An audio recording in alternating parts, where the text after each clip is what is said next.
Адал азамат мемлекет тірегі.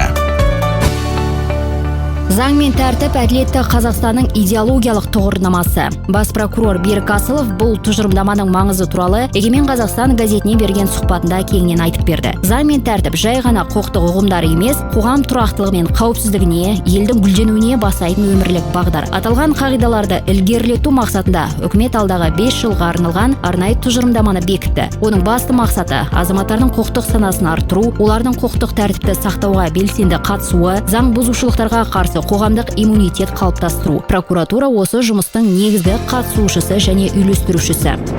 Барлық іс-шара заң үстемдігін нығайтуға, мемлекет тарапынан әлеуметтік жауапкершілікті жүзеге асыруға бағытталған. Бұл ретте кейбір азаматтардың саналы түрде еңбек етуден бас тартып, әлеуметтік көмекке негізсіз үміт артуы әділеттілікке жат құбылыс. Заң мүмкіндіктер береді, бірақ ол сонымен қатар міндеттерді орындауды, оның ішінде заң мен тәртіпті сақтауды және басқа адамдардың мүддесін құрметтеуді талап етеді. Мемлекет азаматтарға өзін-өзі дамытуға, кәсіпкерлікпен айналысуға, білім алуға, кәсіби өсуге жағдай жасайды. Ал масылдық, әлеуметтік әділеттілікті бұзып, жалған өмірлік бағдар қалыптастырады және шынайы мұқтаж азаматтардың мүмкіндігін шектейді.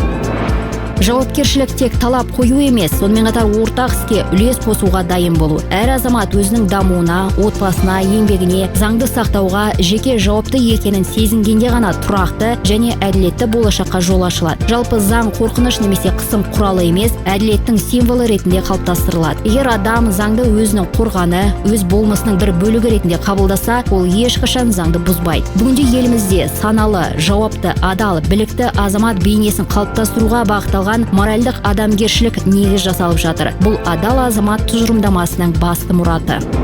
Заң барлығына ортақ, ал құқықтық сана әр адамның табиғи қасиеті болуы қажет. Жалпы алғанда заң мен тәртіп тұжырымдамасын іске асыруға әрбір азамат, әр ұйым және барлық мемлекеттік орган тартылуы тиіс. Әр қадамда мықты институттары мен жауапты азаматтары бар құқықтық мемлекет құруға салынған инвестиция ретінде қабылдау қажет. Алда әлі атқарылар іс көп.